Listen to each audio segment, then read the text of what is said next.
So there's a whole bunch of concerns about using an OBD2 cable to actually plug directly into your OBD2 port of your vehicle and then plug it directly into a dash camera for power so that you don't need to hardwire it. We see online all the time and comments on our YouTube channel where there's people saying, tell the truth, you're getting check engine lights and all sorts of other issues when you're using an OBD2 port.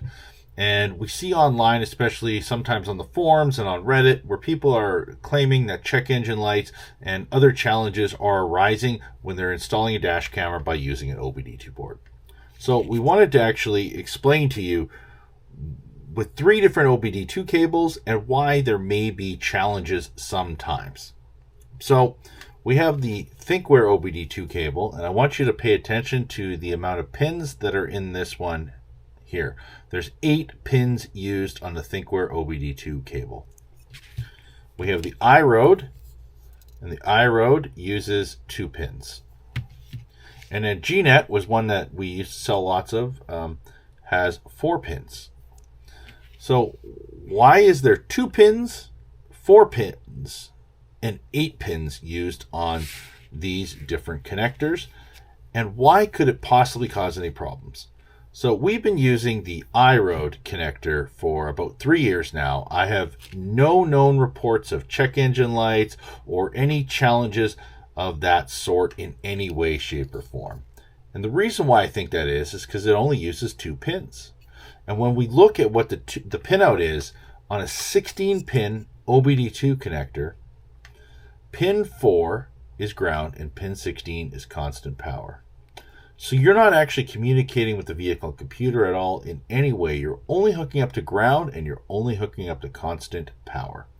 And with this new cable from IROAD, the new IM300, it actually allows you to switch between EV, fuel, and in standard and parking mode. So if you don't want it to record it all while parked, you just put it on S. If you want it to record while parked, you put it on the P.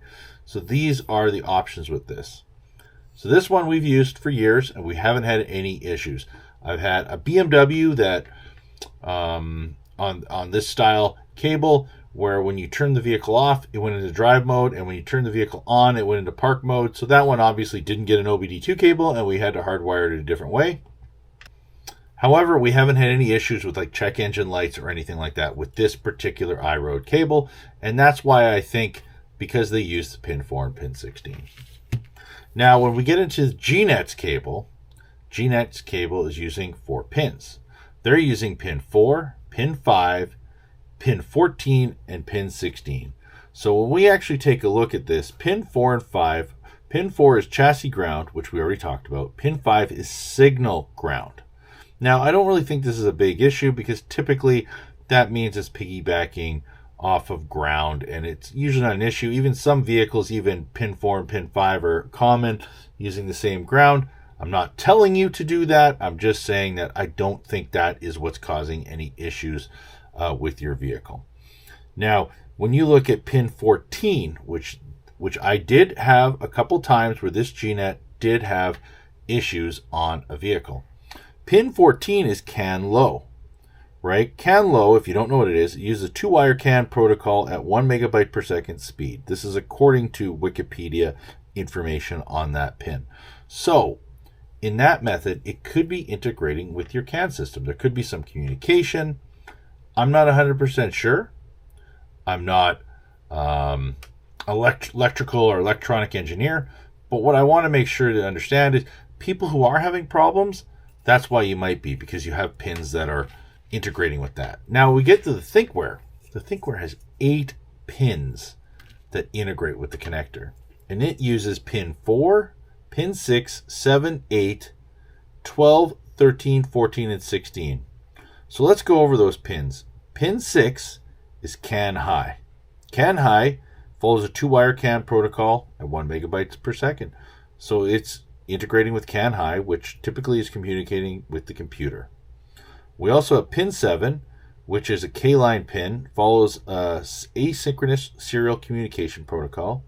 And pin 8 is a manufacturer's discretion. Okay, so now if we go to Pin 12. Pin 12 is another manufacturer's discretion pin. Pin 13, same thing. Pin 14 is CAN low. So this cable in particular is communicating with CAN high and CAN low, which is communicating typically with the computer. So this is a cable where we have seen online people reported check engine lights and other things happening when using this cable. We don't use this cable. Now, it may come in the box with a Thinkware U3000 and some other cables. Now, obviously, I have no idea how many issues arise, but we do see reports of it. We do see people posting on our channel talking about it. We do see people talking about it in the Dashcam Talk community as well. And we just want to make sure that you understand that I think the least chance of anything going wrong, and I think that's also why some of the competitors choose to use the IROAD cable, because it's only using pin 4 and pin 16. It's ground, constant power. You're not communicating with CAN in any way, shape, or form. I hope you enjoyed our analysis of why some OBD2 cables may cause problems. Obviously, we're not seeing this firsthand because we're typically dealing with the IROAD OBD2 cable, which, like we said earlier, uses pin 4 and pin 16. But if you do have any questions or comments, please leave them down below. If you've actually used an OBD2 cable and seen these problems, we'd love to hear your comments on it. Love to hear what cable it was that you used as well, and vehicle make, model, and year. Please don't forget to like and subscribe. And if you are looking for professional installation in Greater Vancouver or Greater Toronto area, please check us out, safedrivesolutions.com. Thanks again.